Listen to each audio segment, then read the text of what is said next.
I didn't notice it on the first day. When you move into a new apartment, there's too much else to think about. Boxes to unpack, furniture to arrange, forms to sign. You're looking at floor space, not geometry.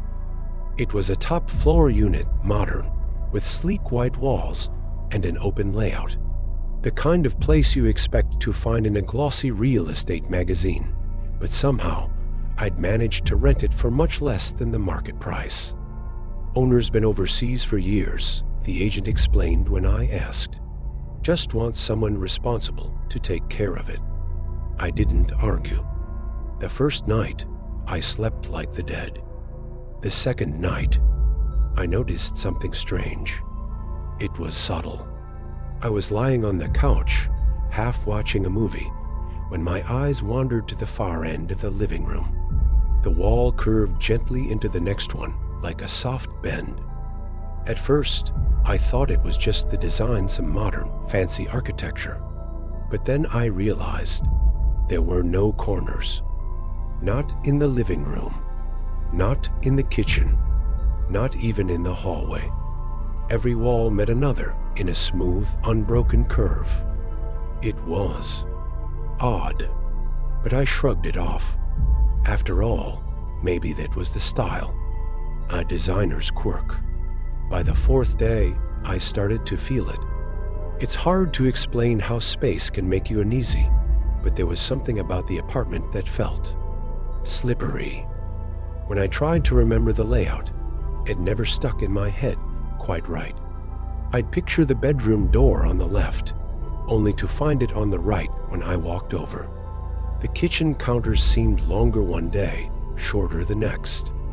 I told myself I was just getting used to it, but there were moments, brief, sharp moments, when I'd stand in the middle of the room and feel like the walls were leaning in, just slightly, like they were waiting for me to stop paying attention. On the fifth night, I woke up at 3:17 a.m.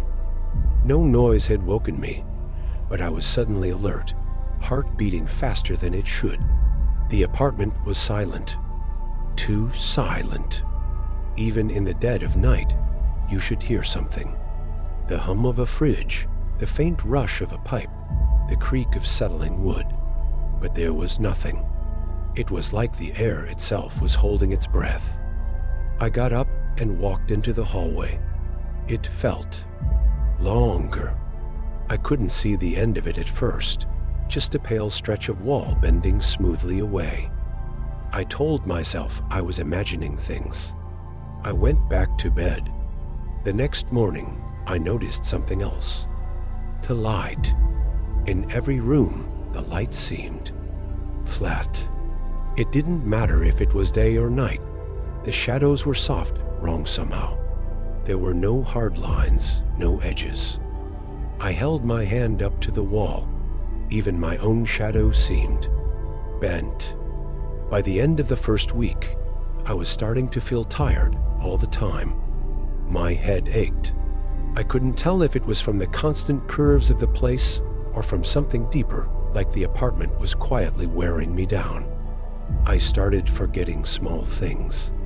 Where I put my keys, whether I'd eaten lunch. I'd find my phone in places I didn't remember leaving it. Sometimes I'd stand in the bathroom, looking at my reflection, and feel like something was just slightly off about my own face. Not wrong exactly, just like I was seeing it through a warped lens. On the 10th night, I heard something, a faint scratching sound. It was coming from the far end of the hallway. I stepped out of bed, my bare feet pressing against the cool floor. The hallway stretched out, longer than usual, the walls bending endlessly ahead. The scratching grew louder. I walked forward slowly. The sound stopped. And then, from somewhere ahead, in the curve of the hallway, I heard it. A whisper, soft. Almost too soft to hear. It said my name. That night, I dreamed I was standing in the living room, but the walls were moving, curving tighter, closing in. When I woke up, The bed was against the opposite wall from where I'd left it. I don't remember moving it. The next few days blurred. My sleep got worse. The whispers came more often, always faint, always from the bends of the apartment where I couldn't quite see. I tried calling the rental agent, but the number was disconnected.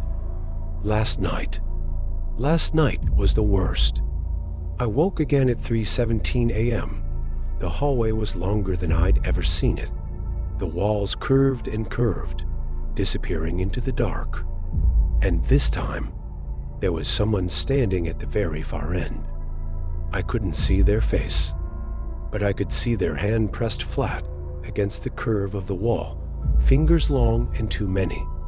The hand slid slowly out of sight as they stepped around the bend. The figure at the end of the hallway didn't move. I stood there, barefoot, heartbeat thundering in my chest. I told myself it was a trick of the light, my tired brain playing with shadows. But my mouth had gone dry, my throat tight. The hand on the wall lingered, pale against the smooth curve. And then it vanished, slipping soundlessly around the bend. The whisper came again, closer.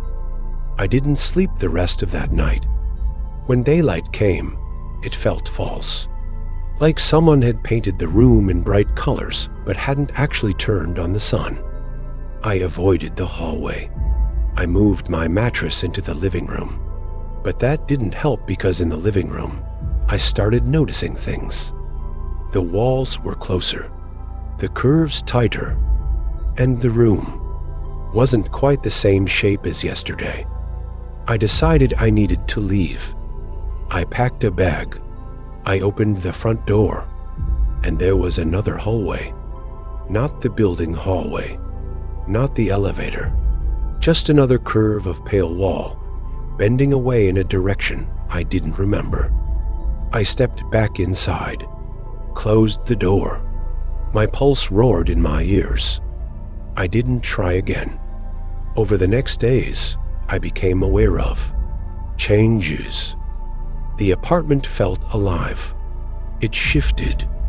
I would set something down and find it turned slightly the next time I looked. I'd hear faint footsteps at night, but never see anyone. And I started hearing conversations. Not loud, just murmurs. 2, maybe 3 voices. Always from around a bend in the wall I couldn't quite see. I never heard what they said, but I knew they were talking about me. One night, I followed the sound. The hallway stretched further than I'd ever seen it, curving endlessly. The voices faded ahead of me, always just out of reach.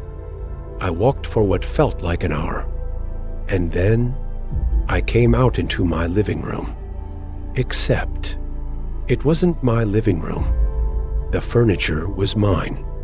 The walls were curved the same way, but the photographs on the shelves weren't mine.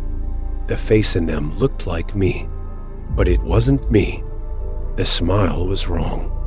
The eyes were wrong. And in the reflection of the TV screen, I saw someone standing just behind me. I turned.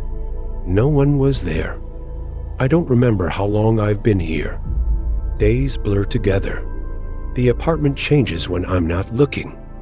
I think the walls are getting closer. And I'm starting to think, maybe there was never a way out. Maybe the apartment doesn't have corners because it doesn't end. Maybe. I don't either. Last night, I woke up and there was someone lying next to me in bed. They looked exactly like me, and they were smiling. I don't know which one of us is still telling this story. If you made it this far, I hope you enjoyed this disturbing journey. If you want more chilling stories like this, make sure to subscribe, like, and leave a comment with what you think really happened in the apartment with no corners.